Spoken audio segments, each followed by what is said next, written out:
Hello! Xin chào tất cả mọi người. Chào mừng mọi người đã đến với kênh YouTube của Noli.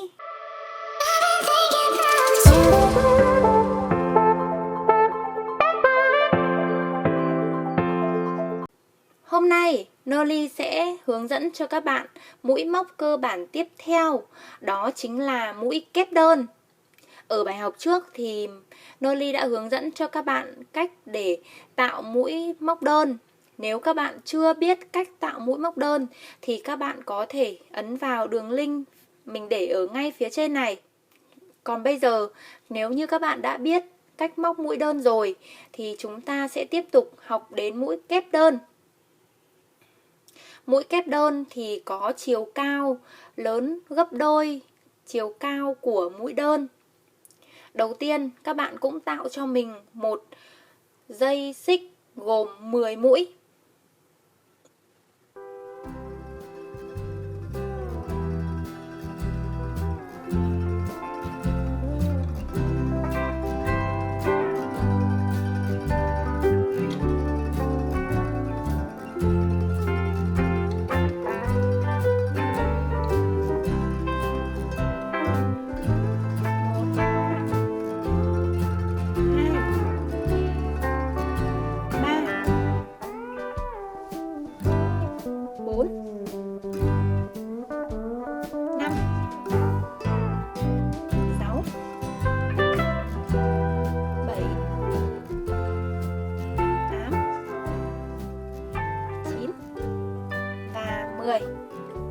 Đó, chúng ta sẽ tạo được một dây móc xích 10 mũi.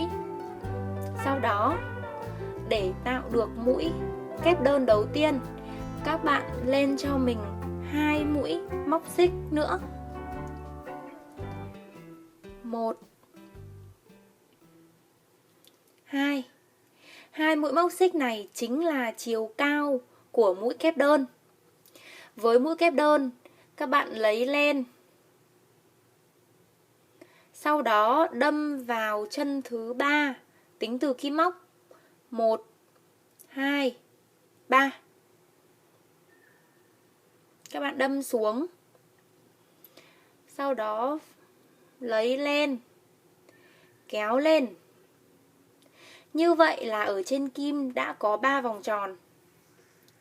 Các bạn tiếp tục lấy len, đi qua 2 vòng tròn trên kim. Lấy len, đi qua nốt 2 vòng tròn trên kim. Như vậy là chúng ta đã tạo được một mũi kép đơn. Còn đây là mũi kép giả nhé.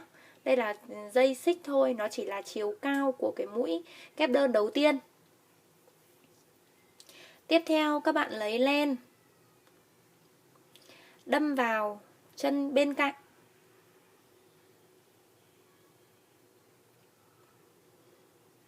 Kéo len lên.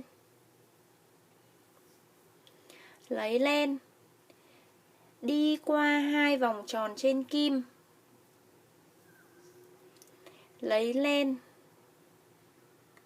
đi qua nốt 2 vòng tròn. Như vậy là chúng ta đã làm được 2 mũi kép đơn rồi. Tương tự như vậy, các bạn đâm xuống, kéo lên này, đi qua 2 vòng tròn trên kim.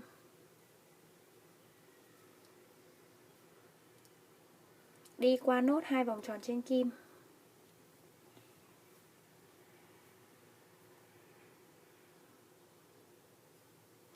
Ở mũi này hơi khó hơn mũi đơn một chút, là các bạn cần phải nhớ là mình cần phải lấy len trước khi móc.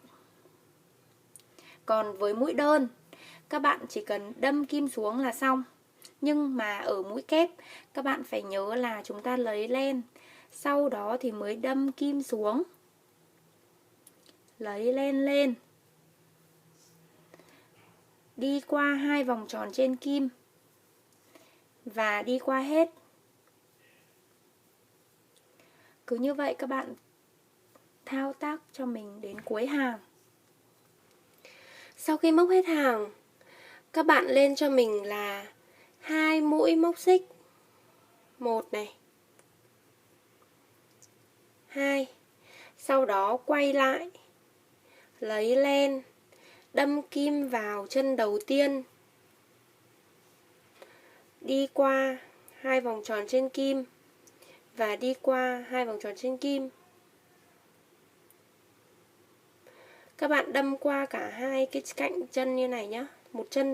Một chân móc thì nó có 2 cái cạnh.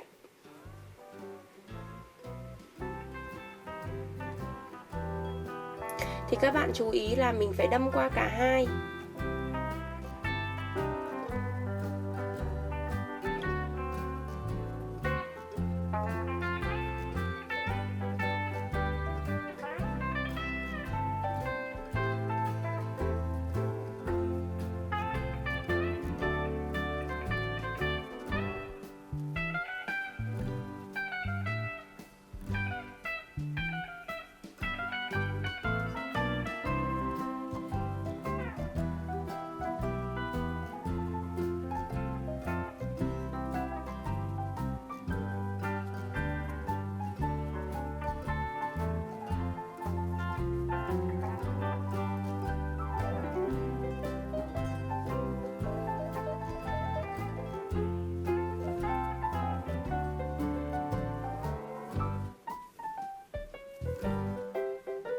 Còn 2 mũi cuối cùng.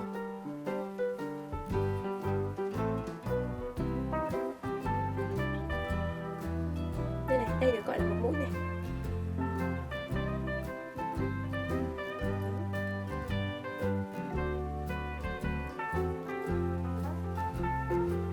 Nếu các bạn không tự tin nhớ được là bao giờ mình móc hết hàng thì các bạn nên đếm lại số mũi mà mình đã móc. Đây này, 1 này, 2, 3, 4, 5, 6, 7, 8, 9, 10. Vậy là chúng ta đã hết 10 mũi. Và cuối cùng thì chúng ta lên một mũi móc xích. Đây cũng được gọi là mũi khóa.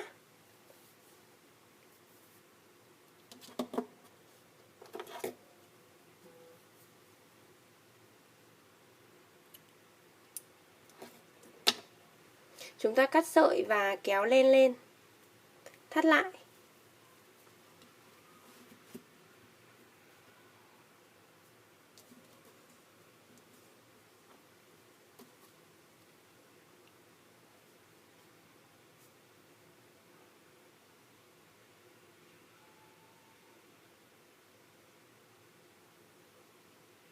Như vậy là các bạn thấy là ở mũi kép đơn thì chúng ta đã vừa hoàn thành xong là 2 hàng mũi kép đơn. Trước khi móc mũi kép đơn thì chúng ta luôn luôn phải tạo một hàng mũi nền, đó là một hàng mũi móc xích. Các bạn có thể so sánh với mũi đơn mà mình đã hướng dẫn tại bài trước thì các bạn sẽ thấy là mũi đơn có chiều cao, một hàng mũi đơn như thế này thì có chiều cao bằng 1/2, có chiều cao bằng 1/2 mũi kép đơn.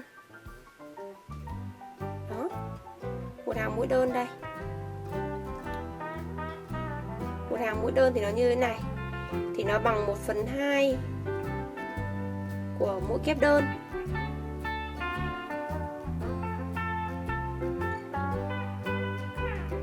Nếu các bạn chưa biết cách tạo mũi đơn như thế nào thì các bạn có thể ấn vào link mình để ở phía trên đây. Và giờ thì video của mình đã hướng dẫn xong cho các bạn mũi kép đơn rồi. Bài học của mình đến đây là kết thúc. Đừng quên ấn like và subscribe kênh YouTube của Noli. Bấm vào biểu tượng quả chuông để là người sớm nhất xem được video mới nhất của Noli.